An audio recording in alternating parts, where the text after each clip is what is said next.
Today on BRStv Investigates, can fixed spectrum LEDs like these Reef Brite LumiLite LED strips meet the spread, spectrum, and PAR needs for your LPS and SPS dominated systems on their own?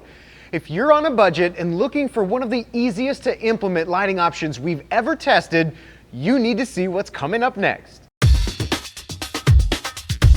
Hi, I'm Randy with this Friday's BRStv Investigates, where we experiment on our own tanks so you don't have to experiment on yours. And today we find out if a handful of Reef Brite LumiLite LED strips can meet our goals for LPS and SPS dominated tanks for spread, spectrum, and PAR, and change the way you think about LED strip lighting forever. Open and honest, since the Reef Brite strips first appeared in the hobby, I had only considered them to serve one purpose: a super easy way to supplement my T5 fixture for a little extra coral pop or accented fluorescence, and to bring in some LED shimmer to the tank that lacks when I use just T5s alone. That was until recently when we started testing the Reef Brite LumiLite, LumiLite Pro, and XHO options on their own as a primary display tank light, and I have to tell you, I was completely wrong. So to give each Reef Brite LED strip model its proper due, and to help you better decide which tool might be the right job for your tank, today we're testing the most budget-friendly of the three options with the LumiLite Actinic Blue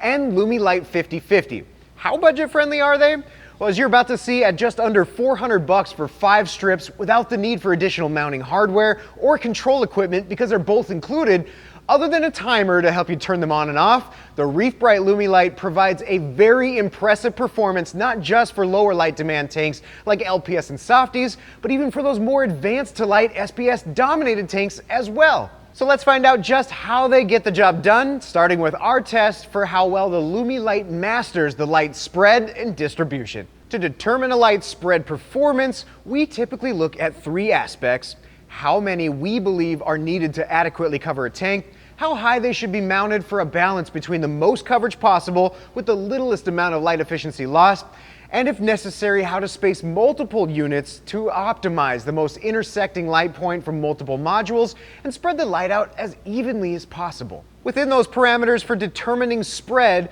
because the Reef Brite LumiLites come in sizes that span the most popular tank length dimensions from 12 to 72 inches, the question of how many you need and how to space them properly comes down to a consideration of just the front and back width of the tank instead of the length. And to make this one easy, we found that 5 LumiLite strips spaced evenly from front to back in 4-inch increments met our needs for a 24 by 24 inch testing area, and there's 2 main reasons why. First, as you'll see in just a moment when we dive into spectrum, we found that a 3:2 ratio of actinic blue to 50/50 strips met our needs for our desired spectrum, both for corals and for our eyes. And secondly, because the included mounting legs suspend the LumiLites at just 2 inches off the top of the water, we needed 5 strips to properly cover the entire 24-inch area at such a low mounting height, which leads us into that third aspect of today's spread testing. As I mentioned right in the beginning of today's video, I believe that the LumiLite's one of the easiest to implement lighting options that we've tested so far, and much of that has to do with the performance that you're about to see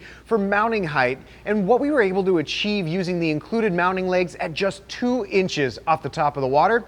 Due to the included mounting legs being one of the only mounting options currently available for the standard Reef Brite LumiLites, we conducted our mounting height test as if you took 5 strips out of the box, put them right on the edge of your tank, and what we found was very unexpected. With that in mind, I'm certain that some of you DIY reefers could easily come up with a mounting solution that allows you to raise multiple LumiLites off the water, or better yet, at least allow you to remove them as a single unit, much like we did here with some aluminum C-channel. However, when we tested the spread and distribution 6 inches deep in our 60-gallon tank with the 5 LumiLites set to their max intensity, we were extremely surprised to see a similar spread performance in line with the gold standard 8-bulb T5 lighting option, where, as you can see here, both the T5 and LumiLites average PAR from the center to the outer edges is nearly identical, except the 5 LumiLites are accomplishing this type of spread at just 2 inches, which is 6 inches closer than any option that we've tested yet. Not only that, but looking at the overall average PAR here at the top of the tank,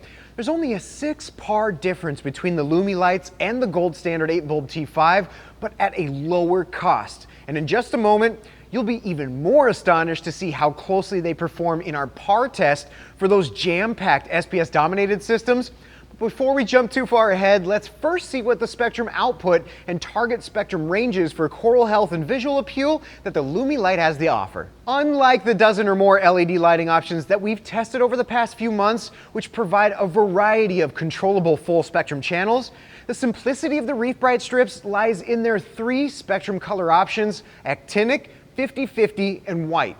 The actinic strips have a blue peak at 446 nanometers where a bunch of that coral pop and fluorescence are derived. The 50/50 combines those same actinic LEDs with what most would consider to be cool white LEDs and provide a little bit of green, yellow, and red for that cool white look. We also tested the spectrum of the white LumiLite strip, which, as you can see here, has a significant hump in that green, yellow, and red range. But ultimately, after mixing and matching multiple combinations of the 3, we decided that the best looking combo over the tank was a mix of 3 actinic strips with 2 50/50 strips. We measured the spectrum mix created by these 5 LumiLites, and when we compare that to the ATI Blue Plus T5 bulb spectrum, we find that although it is narrower below 420 and above 470 than what we typically aim for, which is to fill in as much of that wide blue spectrum range between 400 and 500 as possible, the actinic and 50/50 combo should be adequate enough to not only provide for coral energy needs, but also make them look pretty awesome in the tank, which there's no denying it does pretty well, as you can see here. Our dynamic spectrum blending test is next,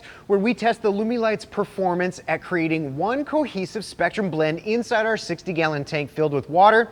This is one area where we've seen clear winners and clear losers among the variety of LEDs because it's more difficult to mix different colors of individual points of light rather than, say, a T5 bulb that has a large area of one single spectrum, especially at shorter mounting heights. Yet here, the 2-inch mounting height of the Reef Brite Lumi strips are the shortest that we've tested. However, when we look at the 10 spectrum data points measured underneath our 60-gallon test tank, there's hardly the slightest fluctuation to any given point across the LumiLite spectrum range, which I would attribute to the actinic and 50/50 strips having only 2 LED colors that need to be blended together. So even though the spectrum offering and output of the Reef Brite strips might leave a little bit to be desired, so far I'd have to say that these 5 LumiLite strips are far exceeding my expectations, but our testing's not quite done yet. The next question is, will the LumiLites have enough par output to grow tanks full of LPS softies and polyps, or better yet,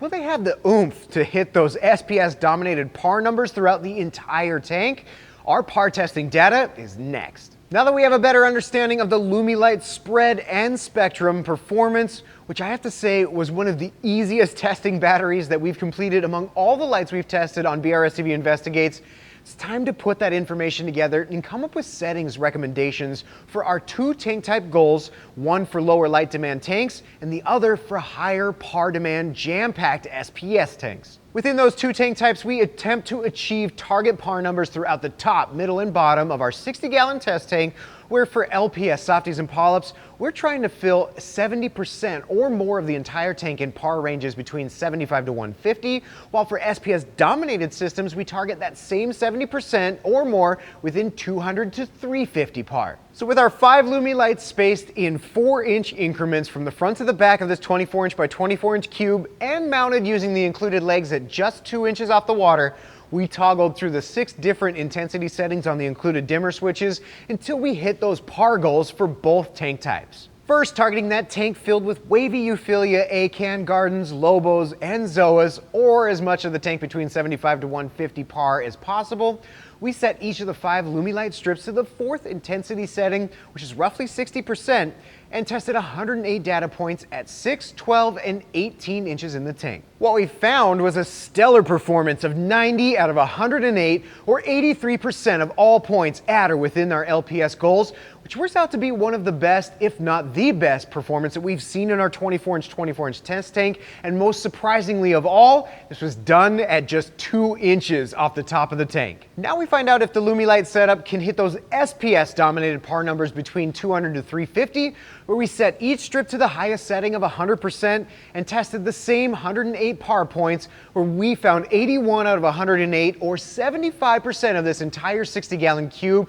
at or within that 200 to 350, which winds up performing nearly identical to the 8-bulb T5 fixture, yet at half of the cost when you factor in bulbs included. I don't know about you, but I can definitely see why the Reef Brite strips have caused quite a stir around the BRS office lately, especially with performances like today's. Again, if you're a budget-conscious reefer who doesn't mind a little extra effort put into a DIY mounting system to combine all 5 strips into one complete fixture and gain a little more free access into the tank, then this combo might be the right tool for you. However, there are 2 other Reef Brite options that have more finished and sleek-looking mounting options to choose from and actually perform even better than the LumiLites that we saw today. So if you want to check out the testing results for the LumiLite Pro or the XHO LED strips, hit this light testing playlist right over here.